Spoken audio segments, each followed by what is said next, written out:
Peggy 16.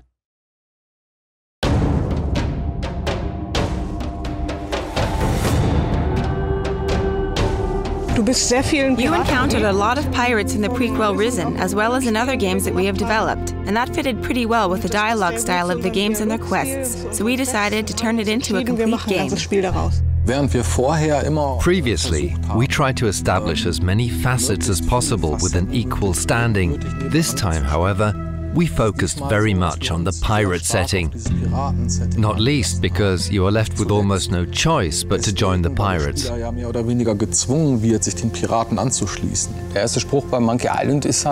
The first line of Monkey Island is, "I want to be a pirate," and then you got to go to the tavern and do piratey things, find a treasure and so on. And these are of course things our players get to do as well.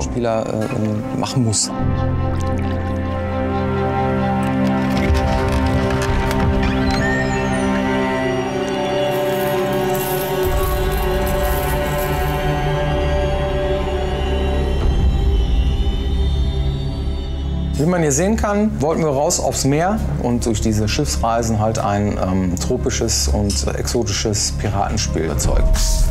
Hier haben wir die Startlocation. Hier lernt man das Spiel kennen in einem Tutorial. Du kannst dann am Anfang ein paar Monster plätten am Strand oder so, in der letzten Bastion der Menschheit. Du fährst dann auch ziemlich schnell dann mit dem Schiff rüber zu der ersten Insel, die dann schon etwas größer ist, wo es auch zwei Lager gibt, einmal von der Inquisition und einmal hier hinten das Piratenlager. Da wird die Welt ein bisschen größer. Wenn du dich den Piraten angeschlossen hast, dann kannst du dann mit dem Schiff direkt mit den Piraten zu dieser Küstenregion auf dieser Seite dann hinreisen.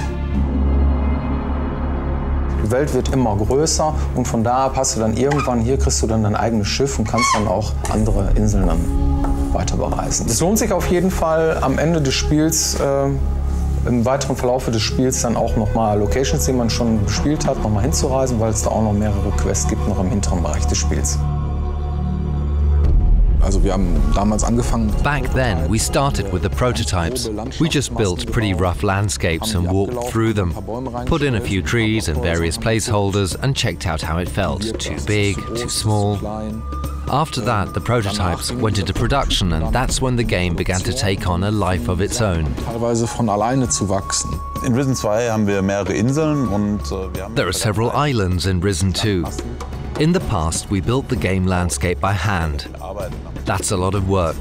You have to add a lot of details and create all the paths. Little adaptations or corrections create a lot of work and effort. Therefore, we decided to implement a terrain engine, which is a first in the history of Piranha Bytes. And it paid off, because we were able to implement prototypes way faster. Prototypen als auch implementieren konnten.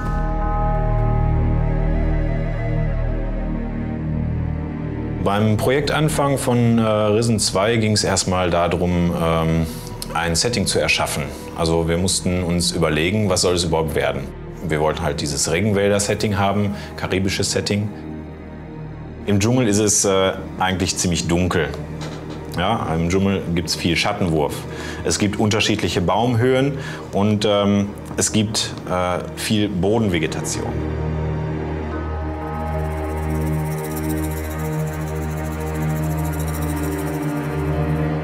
Wir haben jetzt in Risen 2 uns für einen leichten Dschungel entschieden.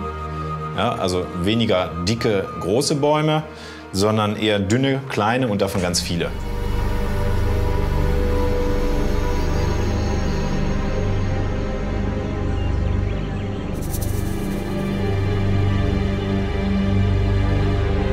Also wir sind ja hier im Ruhrpott und so viel haben wir nicht hier, was wir uns selbst anschauen können. Ja, aber ein paar Wälder haben wir schon und da ziehen wir schon mal selber los mit der Kamera. Die Wälder sind teilweise urig hier, das soll man gar nicht meinen.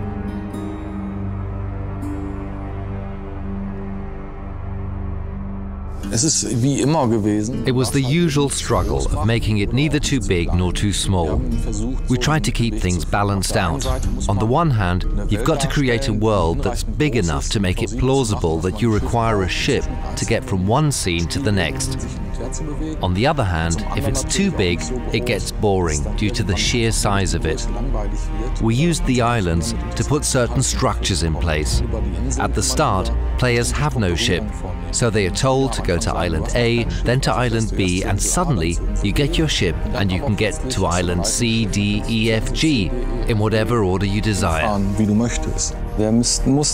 We had to think about how to give each island its own unique character, so that every time you set foot on a new shore, you'll find yourself in the same situation, washed up onto an unknown island as in Risen 1. The settings and plots are set up correspondingly. Originally, we intended to have smaller locations, but a lot of them.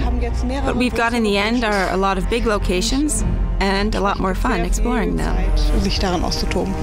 We are not able to build a camp that consists of only 5 interacting characters. There's got to be at least 20 of them, and of course each of them has at least one quest for you. As a result, the game has grown. It really became a huge world.